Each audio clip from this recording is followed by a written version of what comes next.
Crore volt मारेगा ना आदमी कौआ बन जाता है। एक पिंजरा बनाया था फैराडे ने और उस पिंजरे पे बिजली देते थे और अंदर रहते थे तो उन पे बिजली नहीं आती, बिजली तड़कती है। तो सबसे सुरक्षित जगह आपके लिए कोई कार होता है, कार ने ऐसे बतिया रही है पता नहीं कहाँ, खूब मन से बतिया रही है, यह है ना अभी थी हो जाएगी। ये जब बिजली गिरे ना तो छत पे बतिया, हाँ खाना खा ली, ये सब नौटंकी नहीं, अंदर रहना चाहिए, गिर जाएगा तो थे हो जाएंगे आप। मेल पे 80% बिजली गिरती है और फीमेल पर 20% गिरता है। आप कहेंगे इस कैसे बच जाती है सब। देखिए हम लोग समझेंगे आसमानी बिजली क्या होती है, क्या होती है लाइटनिंग स्ट्राइक जिससे कि व्यक्ति की मौत हो जाती है, और बादल गरजने से आवाज क्यों हो जाता है जिसे थंडर स्टॉर्म कहते हैं। क्या इन बिजली से बचा जा सकता है, क्या एक ही जगह पे कई बार बिजली गिर सकती है, क्या इसे हम स्टोर कर सकते हैं। तो समझिए, देखिए बिजली में सबसे पहला एक चीज आता है कि इसमें हमको साउंड बाद में सुनाई देता है, आवाज पहले दिख जाती है। तो इसका तो नॉर्मल रीजन है, आवाज की जो गति होती है वो बहुत धीमी होती है, इसलिए आवाज बाद में आता है। तो स्पीड तेज होने की वजह से लाइट पहले आ जाता है और साउंड बाद में आती है। गर्मी में पानी जो होता है भाप बनकर ऊपर उठ जाता है, और भाप बनकर जब ऊपर उठता है तो ऊंचाई पे जाने पर, प्रत्येक 165 मीटर की ऊंचाई पे जाने पर टेम्परेचर में 1 डिग्री सेल्सियस की कमी आ जाती है। ये कमी क्यों आती है आपको ज्योग्राफी में बताएंगे। और ये जब ऊपर जाते हैं तो ये बर्फ के छोटे छोटे टुकड़े का रूप ले लेते हैं, जिसमें आप लोग कई बार देखते होंगे आसमान से बर्फ गिरता है। यही बर्फ जो होते हैं हवा के कारण आपस में टकराने लगते हैं और टकराने से घर्षण उत्पन्न हो जाता है, और घर्षण के कारण स्टैटिक करंट उत्पन्न हो जाता है। और यह करंट का जो पॉजिटिव चार्ज होता है वो ऊपर चला जाता है और निगेटिव चार्ज जो हो जाता है वो नीचे आ जाता है। अब ये निगेटिव जो होता है ना पॉजिटिव को ढूंढता है कि हमको जहां पॉजिटिव मिल जाएगा वहां हम गिर जाएंगे। अब जब जमीन, देखिए जब बादल आते हैं तो जमीन पे हवा भी चलने लगती है, आंधी वगैरह भी आने लगता है, तो जिस वजह से घास वगैरह घर्षण के कारण इनमें भी चार्ज उत्पन्न हो जाता है। अब इनका जो चार्ज होता है पॉजिटिव ऊपर होता है, निगेटिव को तो लेके चला जाता है अर्थ। अब देखिए ये निगेटिव पॉजिटिव को खोज ही रहा था, मिल गया और यहाँ गिर जाता है। इसी को हम लोग वज्रपात कहते हैं, बिजली का गिरना कहते हैं। आसमानी बिजली जो गिरती है, इस बिजली का जो वोल्टेज होता है ना 10 करोड़ वोल्ट होता है। हम लोग के घर में जो करंट आता है 220 का आता है, 10 करोड़ वोल्ट मारेगा ना आदमी कौआ बन जाता है। इसको हम 100 मेगावाट की बिजली बोलते हैं। और इसमें जो करंट होता है वो 10,000 एम्पियर होता है। 5 एम्पियर के करंट पे आपका फ्रिज, वॉशिंग मशीन, कूलर ये सब चल जाता है 5 एम्पियर पे। और ये जो होते हैं सोचिए 10,000 एम्पियर का करंट लगता है इसमें। इसमें जो हीट निकलती है वो हीट जो होती है 27,000 से लेकर 30,000 डिग्री सेल्सियस होता है। सूर्य का तापमान जो होता है 6,000 डिग्री सेल्सियस सरफेस का। अब बताइए ये इतना भयानक टेम्परेचर होता है, और लेकिन इसमें सबसे बड़ी बात यही होती है इसकी टाइमिंग बहुत कम होती है, 0.0005 सेकंड। ये मिली सेकंड में होता है, इतना कम समय के लिए होता है कि ज्यादा खतरा नहीं उत्पन्न कर सकता है। अब समझते हैं इसमें आवाज क्यों आती है।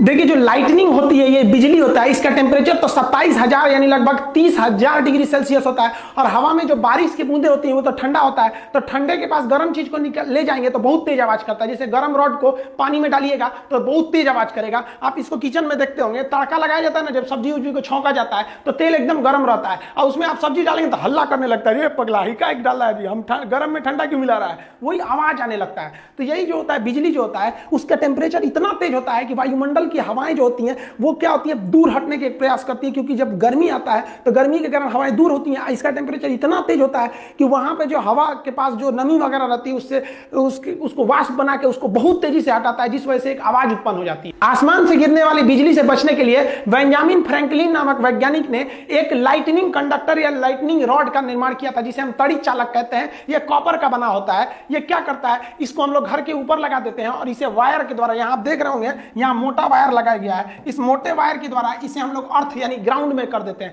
जो ग्राउंड होता है वो एक चार्ज सिंक होता है, यानी इसमें कितना भी हाई वोल्टेज का करंट दे दीजिएगा पृथ्वी को, वो खींच के अंदर लेके चला जाता है। तो ये केवल इसको टांग देने से नहीं होता है, इसके साथ साथ इसके अंदर हम लोग को ग्राउंड भी करना रहता है। टावर में भी देखेंगे ऊपर ये जो होता है तड़ी चालक होता है, लाइटनिंग रॉड, और इसको वायरिंग द्वारा नीचे ले जाया जाता है। तड़ी चालक कॉपर का बना होता है। इसमें होता क्या है कि बेंजामिन फ्रैंकलिन ने कहा कि आप जो करंट आ रहा है उसको जल्दी से जल्दी ग्राउंड पे भेजिए। अगर वो ग्राउंड पे चला जाएगा ना तो कोई दिक्कत नहीं है, आप बगल में भी खड़े रहेंगे तो कुछ खास प्रॉब्लम नहीं होगा, लेकिन उसको तेजी से भेजना बहुत जरूरी है, नहीं तो आपके लिए घातक हो जाएगा।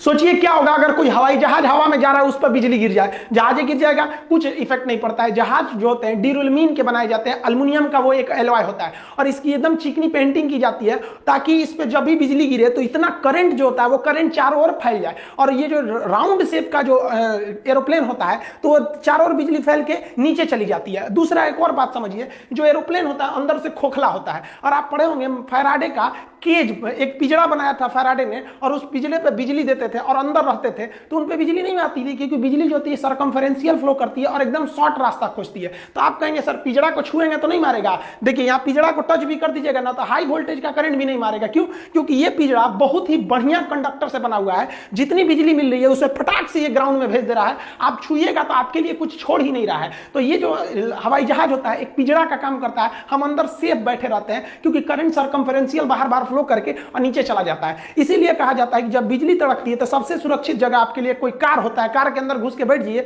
कार वही फैराडे के पिंजड़े के समान काम करता है। जब भी बिजली गिरती है तो वो जल्दी से जल्दी किसी कंडक्टर को खोजती है। यहां आपको कुछ सावधानियां बरतने की जरूरत है। हम बता देते हैं कहां कहां ज्यादा बिजली गिरने की संभावना होती है। जैसे बिजली तड़कता है तो आपका मोबाइल जो होता है टावर से कनेक्ट रहता है, इसलिए बिजली मोबाइल की ओर तेजी से भागता है। देख रहे हैं ईश्वरी बतिया रही है, पता नहीं कहां खूब मन से बतिया रही है। यह है ना, अभी थी हो जाएगी, जैसे बिजली गिरेगा थी। तो इसलिए जब बिजली गिरे नाती ना कि छत पे बतिया, हाँ खाना खा ली, ये सब नौटंकी नहीं, अंदर रहना चाहिए, गिर जाएगा तो थे हो जाएंगे आप।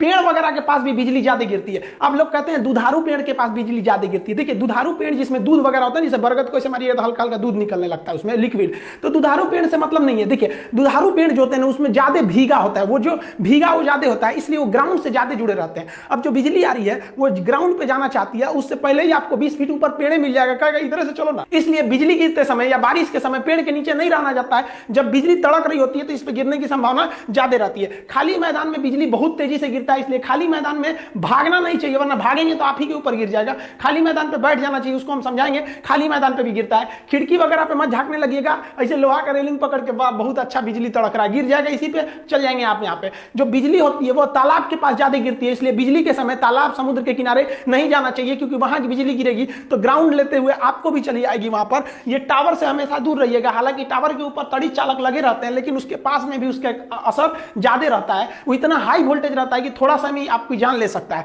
आपको एक और गलती नहीं करना है, जब बिजली तड़क रही होती है तो लोग छाता लगा लेते हैं। छाता का जो रॉड होता है, आप रॉड को पकड़े रहते हैं, आप जमीन पर रहते हैं, तो जमीन से रॉड जो होता है ना ग्राउंड हो गया रहता है, और ये छाता को पकड़ के मार देता है करंट, बहुत तेज बिजली गिर जाती है। देखिए बकलोलिया पता नहीं किसका इंतजार करिए, छाता लगा के अभी जाएगी, हो धड़ाम से गिरेगा चल जाएगी। देखिए ज्यादातर जो बिजली गिरता है, हर साल इंडिया में लगभग 2500 लोग बिजली गिरने से मरते हैं, लेकिन ज्यादातर बिजली डायरेक्ट आदमी के ऊपर नहीं गिरता है, ये स्टेप पोटेंशियल द्वारा गिरता है। हम आपको अभी जस्ट पहले जो वीडियो बनाए थे जिसमें बताए थे बिजली घर तक कैसे पहुंचती है, उसमें स्टेप पोटेंशियल बताए थे कि कहीं करंट गिर जाता है ना तो आसपास के एरिया में वो करंट फैला देता है। तो ये जो स्टेप पोटेंशियल हो जाता है ना, जैसे इस पेड़ पे बिजली गिरी, अब ये राउंड वाला एरिया देख रहे हैं ना, यहां तक इसका एरिया है, तो आप इस पेड़ से दूर में भी रहेंगे ना तो बिजली गिरेगा पेड़ पर, लेकिन आप उसके स्टेप पोटेंशियल के एरिया में आ गए हैं, आपको मार देगा। तो ज्यादातर जो बिजली गिरती है वो स्टेप पोटेंशियल के कारण ही मारती है, और ये डायरेक्ट से भी ज्यादा खतरनाक होती है, इससे ही ज्यादा लोग मरते हैं। एकदम टिप के आदमी को खोपड़िया पे नहीं गिरता, अगल बगल में गिरता है, उसके रेंज में आ जाने से आदमी की मौत हो जाती है। बिजली गिरने से जो मौत होती है उसका ज्यादा इफेक्ट जो होता है हमारे नर्वस सिस्टम ब्रेन पे पड़ता है, और हार्ट और लंग्स पे ज्यादा असर पड़ता है, ये एकदम सीज कर जाते हैं और इसका धड़कना रुक जाता है, जिस वजह से व्यक्ति की मौत हो जाती है। अब कहते हैं लोग कि मेल जो होते हैं, पुरुष का साइन ऐसे होता है, मेल पे 80% बिजली गिरती है और फीमेल पर 20% गिरता है। आप कहेंगे इस चोरी कैसे बच जाती है सब, देखिए बचती नहीं है, ये तो अंदर रहती है सब, जब से पैदा होती है लड़की सब, तो वो तो लॉकडाउन उन सब के लिए पैदाइशी लॉकडाउन है। लड़का बाहर और घूमते रहता है, मरते रहता है, कभी एक्सीडेंट से मरेगा, कचरा के मरेगा, कभी पतंग लूटने में मरेगा, सब नौटंकी लड़कों के भरोसे है, तो मरेगा कौन? लड़की। देखिए ऐसा नहीं है कि बिजली का झटका जो लगेगा तो 100% मरिए जाएंगे, बहुत से लोग बिजली के झटके से बच जाते हैं। बिजली का झटका जब लगता है तो उससे एक आपके शरीर पर एक दाग बन जाता है, जिसे हम कहते हैं लिचेनबर्ग। ये जो दाग होता है ये पेड़ के जड़ के समान हो जाता है। आप देखिए इस तरह से दाग बन जाता है, टैटू टाइप का बन जाएगा, जहां लगेगा बहुत खतरनाक हो जाएगा। तो ये बहुत कम शॉट लगा है, या फिर ये कह सकते हैं कि बिजली का मेन हिस्सा दूर गिरा है, ये केवल उसके चपेट में आ जाने से इस तरह के दाग बन जाते हैं। कुछ लोग कहते हैं कि जहां एक बार बिजली गिर जाती है वहां दोबारा नहीं गिरती है, गलत बात है। अमेरिका के स्टैच्यू ऑफ लिबर्टी के पास बहुत बार बिजली गिरते रहता है। राय सुलिवान नामक व्यक्ति के ऊपर 7 बार बिजली गिरा था, और 7 बार के बिजली के झटका को वो सह गया और आज भी जिंदा है। ऐसा नहीं कि बिजली केवल नुकसान ही करता है। एक व्यक्ति जिसका शरीर लकवाग्रस्त था, वो व्हील चेयर से नहीं उठ सकता था, एक बार वो अपने गार्डन में टहल रहा था इसे व्हील चेयर पे, तब तक बारिश शुरू हो गया, उसके ऊपर बिजली गिर गई, वो बेहोश हो गया। अगले दिन जब हॉस्पिटल से उसका आंख खुला तो उसका दिमाग का जो नस वगैरह था वो ठीक हो गया, और उसका लकवा ठीक हो गया, वो चलने लगा। तो ये वरदान भी हो सकता है किसी के लिए, लेकिन इसकी संभावना ना के बराबर है। आपको हम बताएं कि बिजली कहां गिरने की संभावना रहती है और हमें क्या नहीं करना चाहिए। आप समझते हैं हमें क्या करना चाहिए अगर हम बाहर कहीं गिर गए तब? देखिए अगर आप कहीं मकान वगैरह में है तो सुरक्षित मकान के अंदर रहें, ये ज्यादा सुरक्षित है। लेकिन अगर